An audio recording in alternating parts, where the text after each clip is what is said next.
Hello everybody and welcome to another Dakman Productions video. This video will be all about USA Trains. I'll be discussing the history of USA Trains, which is a G-scale manufacturer. And also would like to mention that this video is in dedication and in memory of Charles Rose Sr., otherwise known as Charlie. The story begins in 1972 with Charles Rose Sr. collecting Lionel trains as a hobby. He saw it as a diversion from his beauty shop business, which consisted of 4 salons and 60 hairdressers. He had one showcase of trains in one of the hairstylist stores and a single phone on the wall. Lionel trains were sold both locally and through mail order. Mail orders were handwritten, packaged, weighed on a bathroom scale, and shipped all over the world. The sales of Lionel trains expanded until the mid-'80s, when Lionel decided to move its production from Michigan to Mexico and did not produce any model trains for 9 months. Charlie eventually closed his hair salon businesses and opened up a Lionel Trains hobby shop in Everett, Massachusetts. And here's a sample of what you would have seen for sale on his display shelf. As you can see, there's the original address and phone number of the original Charles Rowe Lionel dealer hobby shop. As the current stock of Lionel trains began to dwindle due to the fact that Lionel was moving and quit production, Charles Rowe turned to selling German-made trains to help fill the demand for model trains, and these were LGB. These German-style made trains were larger than Lionel and were suitable for outdoor use, but were of European prototype. And as you see from the picture, these were LGB trains, which at that point in time was the most popular G-scale train that everybody had. Realizing that these outdoor trains were becoming popular in the United States, Charlie and his son Charles Jr. decided to form a second company, USA Trains, to manufacture American prototype garden-sized trains. USA Trains began producing large-scale model trains with the introduction of one boxcar decorated in 6 different road name paint schemes. This is the original ad for those 6 boxcars, and you'll notice it says Charles Rowe presents the American series. Originally, USA Trains did not use that name. They actually started out using the Road Trains name, and their G-scale lineup was boxed up in Road Trains boxes. You'll notice that in the right corner it says Made in America. A lot of the USA Trains products gets confused because the American series is actually made right here in America, not overseas in China. So here we have a sample of the end label of a Road Trains box. As you can see, he used the name Road Trains and a eagle as his logo at this point in time. Road Trains first started up in December of 1987. So Charles quickly realized that manufacturing was radically different than retailing. To manufacture trains, he first needed a tool maker, so he went to New Jersey and contracted a toolmaker to create tooling for the very first large-scale boxcar to be manufactured in the United States. When they first did a test run, they thought it was only going to take 6 months to manufacture, but actually stretched out to be a year.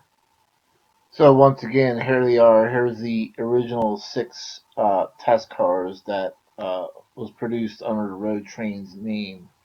So it took they were anticipating that it was only going to take 6 months, but it actually took a year to come up with these cars. In the meantime, manufacturing space had to be leased, and decorating equipment ordered, delivered, and in place, ready to produce the first 6 boxcars. Many trips were made to New Jersey in an attempt to move the tooling process along, and finally, in December of 1987, the first 6 American prototype boxcars were shipping to hobby shops and consumers all over America. Now, the main reason why Charles Rowe Sr. decided to start off with these particular boxcars is he knew that uh, most of the people, or 90% of the Garden Railroad people, had LGB. And these particular boxcars were the same exact size as the LGB Woodside boxcars. So they would match up perfectly in a train, and you would not notice the size difference. So this would make these boxcars more uh, appealing for those who had LGB cars. So in 1987, not only was Road Trains formed, but also Charles Rowe Manufacturing. In 1987, at this point in time, you'll notice at the bottom of the screen of the page here, this is an actual ad in a magazine. So we'll blow this up so you guys can see here.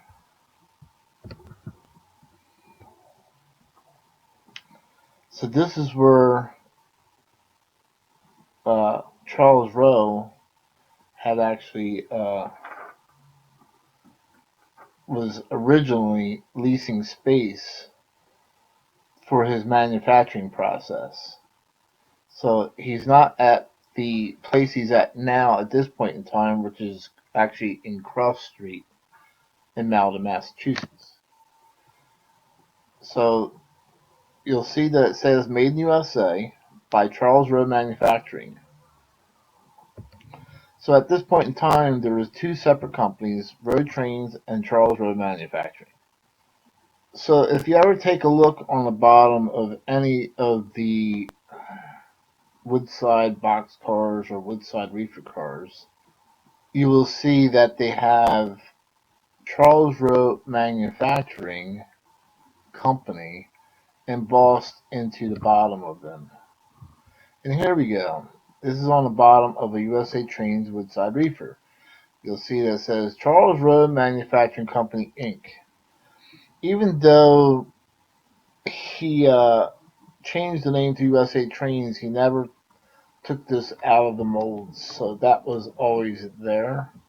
You will also notice the Made in USA logo or embossment into the mold as well. So the American series trains have been always made in America up until this point, and they still are, as far as I know. It was in 1989 that Charles Rowe Sr. decided to incorporate Road Trains and Charles Rowe Manufacturing into a brand new name that he picked USA Trains. He also bought a 1 block long building on 662 Cross Street in Malden, Mass. And this would be the home of Charles Rowe Supply, USA Trains, and of course he continued to sell Lionel trains. This is the entryway to the Charles Rowe Supply store. And as we look through the photos here, now that is the original Charles Rowe Hobby Shop sign hung up onto the new building that was originally on the Charles Rowe Hobby Shop when it was in Everett, Massachusetts. And here we take a quick look inside of the store, and you can see the different items on or USA Trains products on display. Now these pictures were taken about 6 to 7 years ago, so please do not go by anything you see in here as far as availability or what you may have. These are very old photos that I'm using for this particular video. So the very first catalog under the official USA Trains name was actually 1989. And prior to that, USA Trains was Road Trains. But the same company, they just changed names. It never really changed hands. And as you can see, this is the original catalog, the USA Trains 1989 catalog. And at this point in time, they came out with, they started their Woodside Reefer product line, along with offering Woodside boxcars. They also started to offer steel-sided boxcars. They came out with a work train series in 1989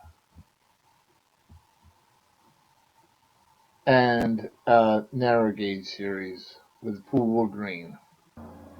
Then, of course, they expanded into what they called the freight train series at this point in time. In 1995, Charles made the decision that if USA Trains was to continue to grow, it needed a complete product line including locomotives and track. The decision was made to manufacture locomotives offshore in order to quickly meet the needs of the expanding market. The first locomotive designed in America but manufactured in China was the NW2 diesel switcher. Even though the NW2 took close to 2 years to bring the new product to the marketplace, it was well received by the large-scale modelers because it was highly detailed and ran flawless. So here, if we take a quick look, here's an original 1995 magazine ad, which shows at the bottom of the ad the NW2 that I'm talking about. So here are photos of pre-prototype photos of the NW2. And anybody who knows anything about the USA Trains, the Rio Grande was not really painted like this. So these pictures here are of I believe are HO models that he used as a sample. So here's the actual production run photos of the USA Trains NW2.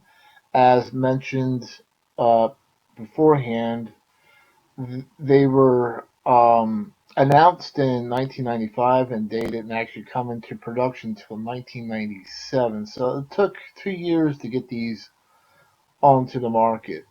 And here you can see the original NW2s that were actually released. So we'll take a closer, quicker look at the names that were originally offered, and it shows the actual road names that were originally offered. So this is the very first USA Trains locomotive, the NW2. Also the longest running production one as well. One of the things I liked about the USA Trains advertising was in 1997, he decided to advertise trains by road names. So here you can see, for example, New York Central. So these were all trains related to the New York Central and with the stop numbers, and you could actually make up a New York Central train. He also did one for Union Pacific. So here's all the Union Pacific related trains he was offering in 1997. And he did one for Rio Grande, and here's all the Rio Grande trains that he was offering. Demand for locomotives increased, and consumers began to call looking for future locomotive offerings. In 1998, USA Trains began to produce the GP7 and GP9. These particular locomotives won the 1998 Model Railroader Reader's Choice Award for that year. In the USA Trains 1998 catalog, at the last page, they announced 3 brand new locomotives. Let's take a closer look at those.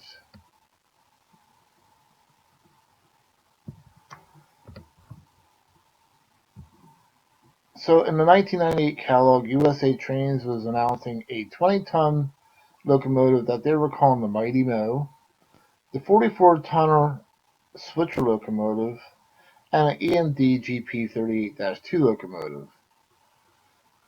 Unfortunately, there was only one run of the 20-ton locomotive and only one run of the 44-ton locomotive that was ever produced at this point in time. Here we have a magazine ad for October of 1998, which finally announces the 20-ton Mighty Mo locomotives now in stock. By August of 1999, USA Trains finally got their GP38-2 locomotives in the stock, and here is a magazine ad for them. And quite interesting is the Amtrak one at the bottom. That's probably out of all their locomotives is probably the one that was the most rare. Um, so there was quite a few neat choices back at this time period for road names. It was February 1999 before the 44-ton locomotive showed up in a magazine ad. At the bottom of the page, you can see future release road names of the GP9.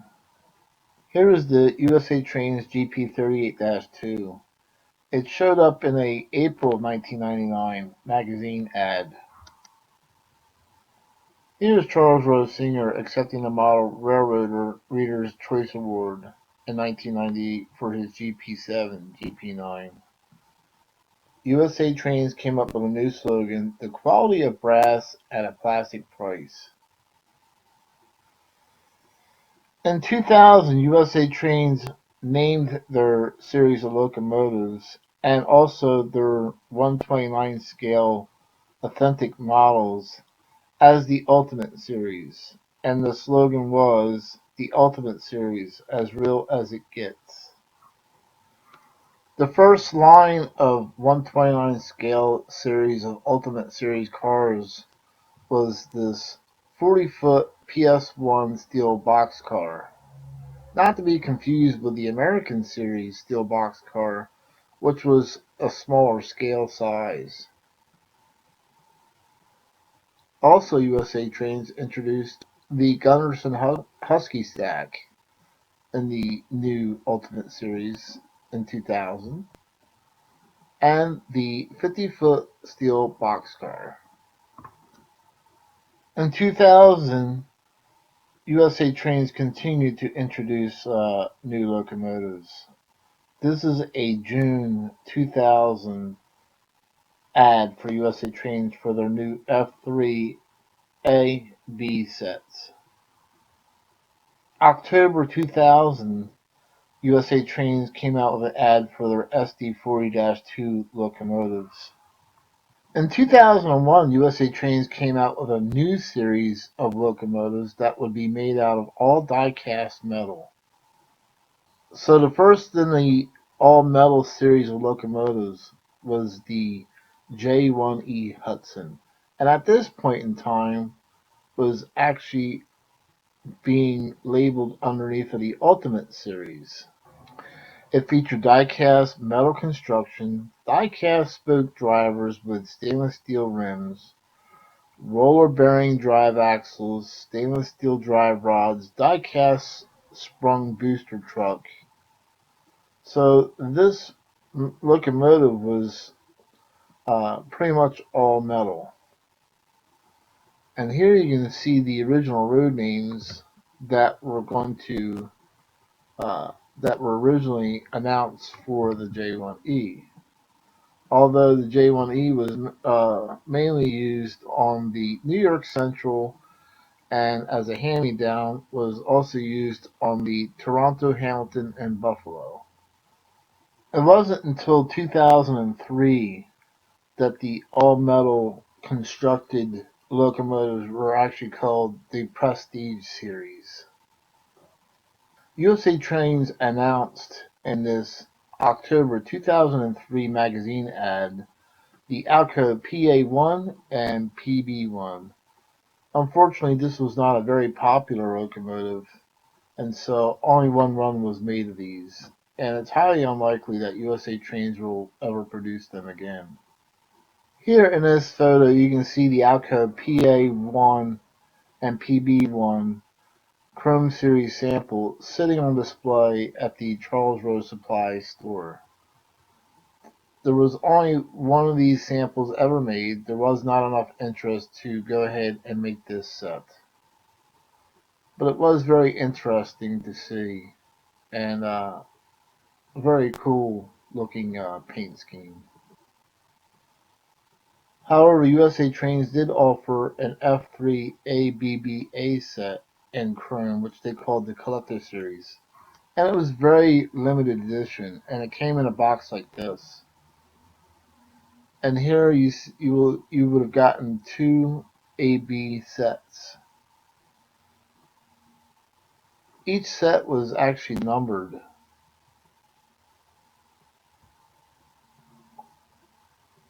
These were very special edition. And if you look on here, and we'll take a closer look, you'll see the caution that always came with the F3s. It says, caution, do not lift locomotive by the metal side screen. Lift it by the ends only. That's because where the screens were at, it was all open, and that was the weak point of the USA Trains F3 units.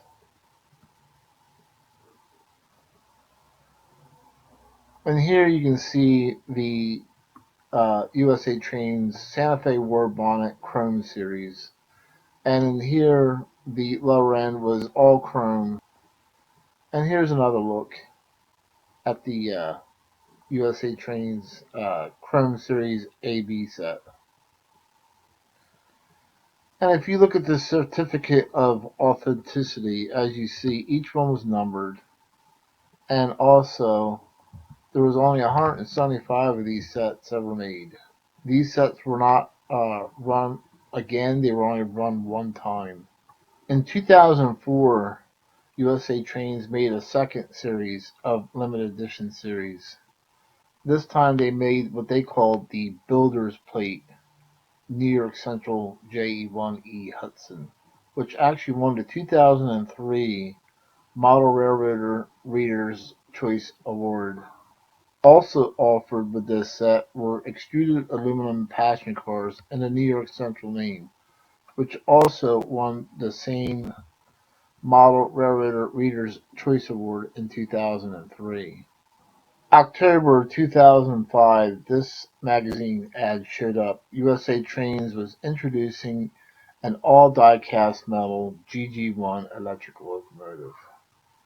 Let's take a look at some of the features of this particular locomotive. This locomotive had operating motorized pantographs with overhead power pickup, operating steam exhaust, highly detailed die-cast construction. So this is another high-end model being offered. In October of 2006, this ad showed up in a magazine of the USA Trains Big Boy, the largest die-cast locomotive ever made in G-scale. This locomotive was 57 inches long, and the locomotive itself weighed almost 65 pounds. October 2007, this ad shows up in a magazine. USA Trains introduces the ST70 Mack diesel locomotive. And they also are coming out with the Union Pacific Heritage Series. However, the USA Trains SD70 Mac Union Pacific Heritage Series did not see the market until 2013. And here is a June 2013 ad advertising them. And you can see the different uh, Union Pacific Heritage Series that USA Trains had offered. And he also introduced some other road names on them as well.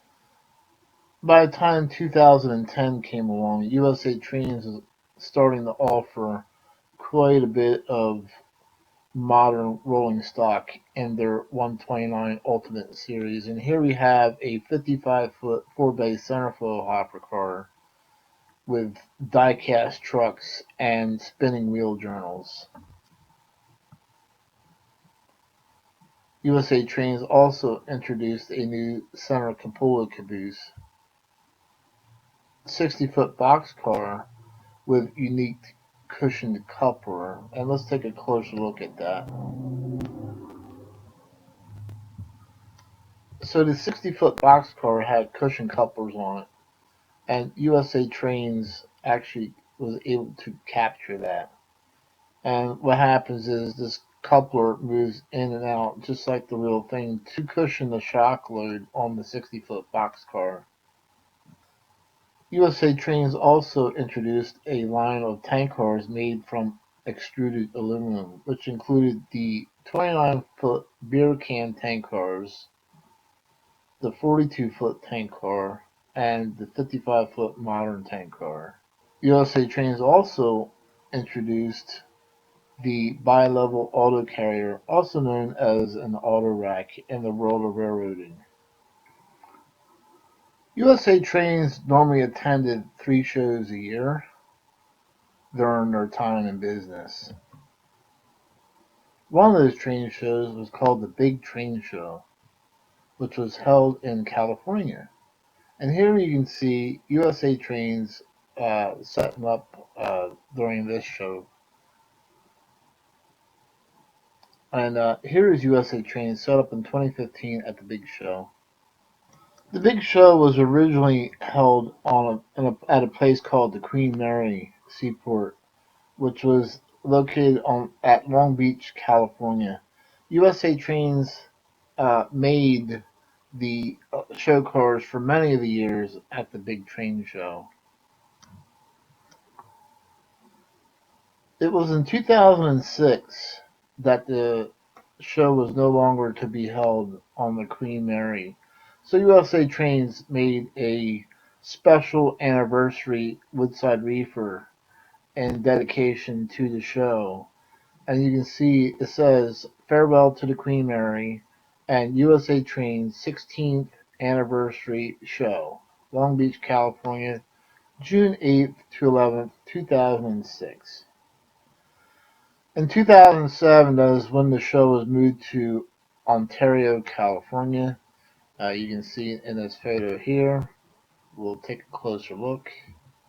And it says Ontario, California, June 2nd, 2007. One of the funniest things is people were trying to figure out with this custom run from the Big Train Show is who was Joey and Maria and what relation they were to Charles Rowe.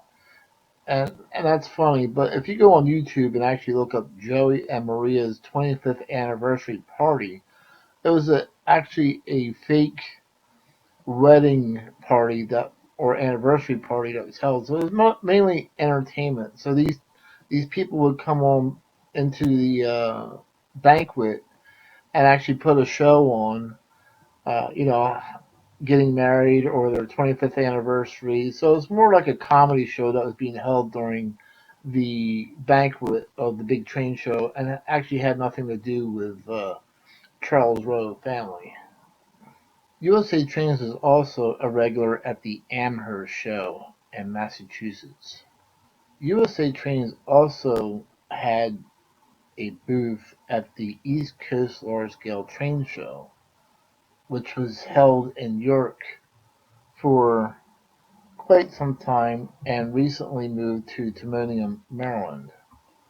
Over the course of attending the East Coast Large Scale Train Show, USA Trains did make custom run rolling stock for certain years of the East Coast Large Scale Train Show. So I hope you enjoyed another Dakman Productions video and the history behind USA Trains and some of the products they made. I touched on just a few of the products and not everything. USA Trains made quite a bit of product over the years, and a lot of it has not been cataloged. So if you want to see what they made, you can head on over to the USA Trains G-Scale library that I created on Facebook. So here is the USA Trains G-Scale archive photo library on Facebook. If you go down to the word photos right here, click on that. The screen will change and you'll see albums here. Go to see all, and that will take you to all the photo albums that I have created. So if you're looking to see if something specific was made, you'll see I broke it down into different series here. R1400 series, which was the outside braced box cars, the R1600 4-digit series woodside reefer. So there's a lot of photo archiving that I have done with the help of a couple members, and the biggest contributor to the photos of this archive, his name is Pete Dahlberg, and he provided a lot of the photos for these archives, and I really appreciate his help. So check out the USA Trains G-Scale Archive Photo Library on Facebook. To search for this group, you have to type in USAT G-Scale Group, and then this will show up. Okay, thank you for watching Dakman Productions, and we'll catch you guys later. Bye.